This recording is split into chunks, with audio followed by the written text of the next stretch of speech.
I go, why? And he goes, because Al, he was going off about, like, hot zones and, like, Africa and viruses and, like, we're all going to be dead.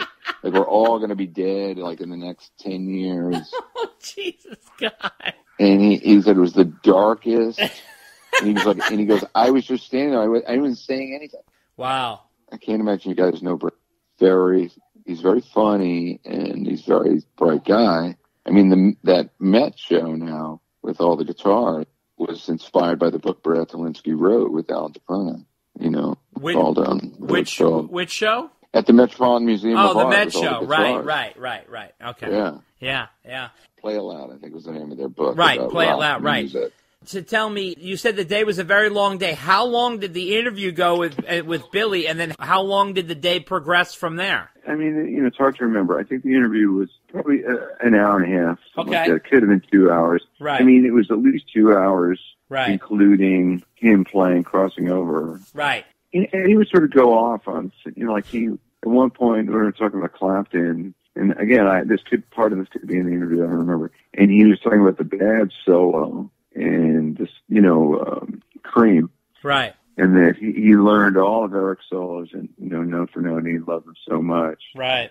And it was funny. At this moment, Eddie was sitting in a chair with a guitar, and I had one of his guitars that I was just sort of noodling on, right, not wanting to, call attention to myself or anything. But I had a guitar, and he goes, I love that bad solo, and I learned note for note. And he played it, and then there was a part of it that he played his way. Like, he didn't play it. Right. Like, he didn't play what Eric played. Right. So me, because I'm the world's biggest pain in the ass, I go, well, no. I go, he plays this. And I played what Eric really played, right, on the record. Sure. And Eddie just goes, that's what I played. Like, he was definitely annoyed.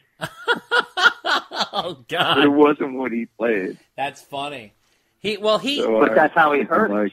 Yeah. I was thinking, like, yeah, that's not what you did, man, but whatever. And I wasn't really trying to be a dick or anything, but maybe it seemed like I was. I don't know. Did you get to see his guitar arsenal? Okay, so this is kind of the last part of the story. So they decided the interview's over, like they wrap it up. Right. And so now they're going to take pictures for which that they got that cover shot. Right. So we had a photographer there, and so Eddie and Billy and the photographer went into the studio. Right. From the control room. They went into the room where Eddie's amp is. Right. Now, before I tell that story, I need to tell one more Alex story. Go ahead. Before the interview, when we first came into 5150, Alex gave us like a tour. Okay. And so he took us back. He's like, this is the tape room, and here's my, drums. Right. So, he's famous Alex Van Halen drums. There's a lot of drums. It's a huge drum set. Right. And there were more microphones on that drum set than I've ever seen, like, in my life. Wow. Like it was, I'm not joking. There were like 85 microphones on his drums. Well, I'm not kidding. There was so many mics that the mic stands almost looked like lattice work. Wow. Like crossing each other. It was like, I mean, I've told the story before. Yeah. I said if there was a mic on a drum, there was a mic on that mic, and then another mic on that mic. Oh, my God. There were like 3 mics. Like, it was just nuts. Right. So because I'm from New York and I'm a wise ass, I go, got enough mics on those drums? Oh, my God. What did he say? And he's like, what are you talking about? Like, he was totally offended. Oh, my God. Wow. He's like, what do you mean? And I went, it's a lot of mics. That's like, crazy, hello? Man. Did he have any kind of justification for all the mics? Like, was there a method behind the and he didn't have a sense of humor either. Yeah, well, we know that. The funny thing is that he has been obsessed with getting the proper drum sound from 5150 for years. They've built a whole drum room just for him. He obsessively apparently wants that Bonham sound. And what you don't realize is Bonham's sound comes from Bonham's hands. And that's, it's not just miking, but that's what Sammy said too. He said the same thing to Howard Stern when he was recently interviewed. He was talking about how Alex Van Halen was obsessively trying to grab that Bonham sound, for his drums. Yeah, but if he really wanted Bonham sound, he should have tried to do what Bonham did and what Jimmy Page did. Right. Because Jimmy has talked about the famous Led Zeppelin drum sound maybe more than anything else. Right. He's been more revealing about that than about his guitar sound. That's true. And so, they recorded a lot at Headley Grange, which was this huge, mansion. Yep, with that echoing. And he would put the microphones up the stairwell, and his whole thing was, he said, you want a big sound? You need space. You're recording space. Put the microphone far away. Right, right. And so Alex has microphones like a millimeter, 10 of them, right, from one drum. Oh, wow. That's crazy. It was completely the antithesis of the way in which they got Bonham sound. Yeah, of course.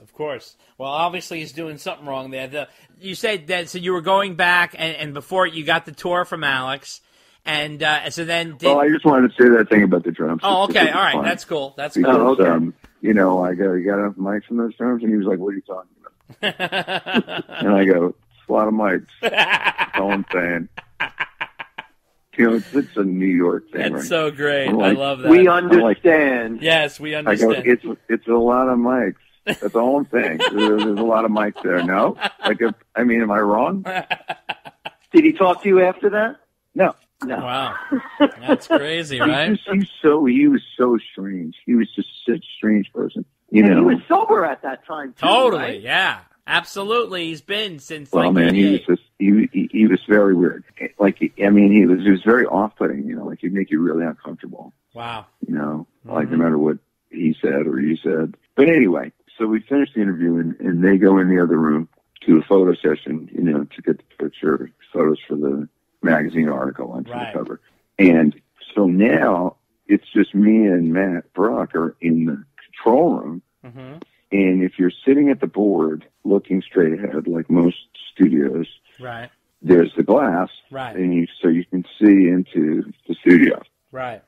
And it's a huge rectangular window, and under it were all of Eddie's guitars. That's where the guitars, okay, that's guitar holders, like the sort of place where all the guitars were. And there was a lot of guitars. If there were 50 guitars, it was at least 50 guitars. There was a lot of guitars. It was the whole expanse of the room. Right. Like a 30-foot wide room. You could fit a lot of guitars. Right. So I wanted to play every one of them. So I pull a guitar out and play it for 5 seconds. Put it back, pull the next one out. And and Matt didn't care. He wasn't, it was nothing to him. He wasn't like, don't touch Eddie's guitars. He didn't seem to care at all. He was just sitting there. It was fine with him. So I didn't feel like I was doing something wrong. Okay. Like a Ripley guitar that he had. That was like the acoustic electric guitar. Was it called a Ripley? Do you know what I'm talking about? Yeah, the Ripley guitar. That's what. Yeah. I actually didn't he record? What did he record on Ripley, Dave? Was it Top Jimmy? Was that like a 12-string or something? Yeah. Was that the stereo guitar? Yeah. That's the one. Well, that was there. Okay. And anyway, I was just pulling out the guitars, and he had just pretty soon before that started playing those Music Man guitars. Right. That was kind of a new thing. I don't remember that the original Frankenstein guitar was there. I think if it was there, and if I played it, I certainly would have remembered that. So I don't remember even seeing it. But the Music Mans were new, a relatively new thing for him. Because wasn't it Carnal Knowledge was the first record he played those on? That's when he played Music Man on Carnal Knowledge, right, Dave? If he did that, that was like 91. Yeah, 91. What's that? Wasn't that the first record, Right Now? And Pound Cake and stuff, yeah. Uh-huh. Right, yep. Yeah, and it's just, I think it sounds fantastic on that record. His solo on Right Now is just phenomenal. Right, absolutely. It's great. Yeah. It's different, too. Yeah, yep. But I thought it was great. Yep. But anyway, so I'm pulling out these guitars and playing it for 1 second, and there was a variety of them that were the new Music Man guitars, different colors and stuff. And anyway, I pull one out, I start playing it, and the guitar's unbelievable. From the first second, I played the first note on it. Right. And I just looked at Matt and I go, what's the story with this one? Right. And he goes, well, that's the one. I mean, that's the guitar. Because it was the 5150 guitar. Right. And so he said, that's been Eddie's main guitar for the last 3 years. That's the only guitar he plays. Wow. And that guitar was like a living, breathing thing. Really? Like, it was really apparent from the first second I played it, the first note, for 2 notes on it, that was something up with that guitar. Wow. Jeez. And you could see he had played the daylights out of it. Like, in 3 years, he put like 20 years of playing into that guitar. Oh, my God. So the guitar he had toured with it, and we too, all know I'm that sure, guitar. right? We all know that guitar. Sure. You know? Yeah. Like, I mean, Van Halen fans do.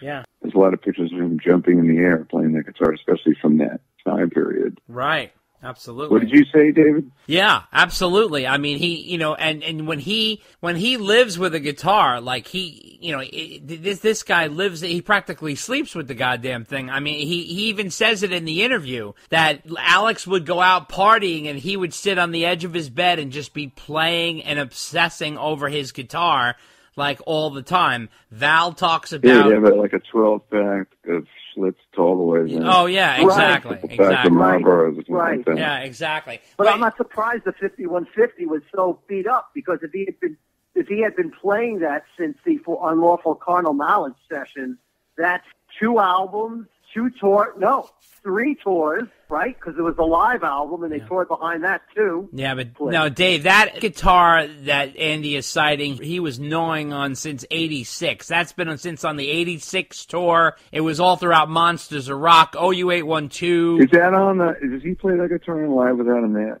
Yes. Yes, he does. Oh, he does, right? Yep, absolutely. Well, that's the 80s, isn't it? That's the 80s. That's 86. Yeah, that's 86. And I'm telling you, and let me tell you something. You look at some close-up photos of that Met exhibit, which are currently up online, and they show the original Frankenstein guitar that he had. That is, oh my God, that thing is beat to hell. It's unbelievable. It's cut up and burned and scratched and there's wires coming out. It's unbelievable. It really does look like a Frankenstein guitar. And as you well know, he not only plays guitars, he fiddles with them, he takes them apart, re-puts them back together again, and he's like a wild man. He's like a mad scientist over there in that lab. He's not keeping them in mint condition. No. He's playing. No. You know, the story of his Explorer is like the best story, where he wanted to make it a V. Yeah. You know, the one that he chopped out there by the bridge, and he talked about how he completely destroyed the sound of that guitar. It was like the worst thing he ever did. Yeah. Right. And he wished that he never did it. It's true. And I don't know if he said it. I don't think he said it that day. I think it's from a different interview. He said something like that he could play a lot better if he played a 335, and it was like, and he wore it really high on his body. Really? He said he played guitar the best if he did that, but he goes, it's the most un-rock and roll looking thing you've ever seen. Yeah, I'm sure. Because, you know, I have to be a rock and roller. I have to wear a guitar way out low. You know, look cool. Do you think that? Let me ask you, Andy, as a guitarist and as an editor and a writer, do you feel that Eddie is sort of? I mean, he has, as you well know, an abundance amount of talent that is a little freaky the way he can play. So, do you also feel that he's a little trapped within the kind of Van Halen box a little bit? I always felt this is why he doesn't do a solo album, because I felt like he's sort of, you know, so trapped into being this Eddie Van Halen rock star guy that he hasn't really just let it all flow in terms of... well, you know, I mean, that's a question that I think he was asked a lot. Yeah. I mean, I remember reading his answers when he would talk about that. Right. But I don't now, sitting here today, remember exactly what he said. You know, the feeling that I got, what I recall, is that he would say that you know, Van Halen was his band for him to do whatever he wanted, so why would he do a solo record? Right. It wouldn't be any different than any Van Halen record. They'd be exactly the same.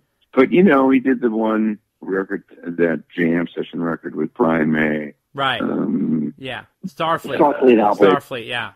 What's it called? Starfleet Project? Starfleet. That's right. Yeah. Which was just a jam. So, I mean, I guess he's just not, you know, that seemed to be his point, you know, like, there's been a few people that have said that. I mean, Keith Richards said he would have done a solo album if Mick hadn't quit the Rolling Stones. Yeah, but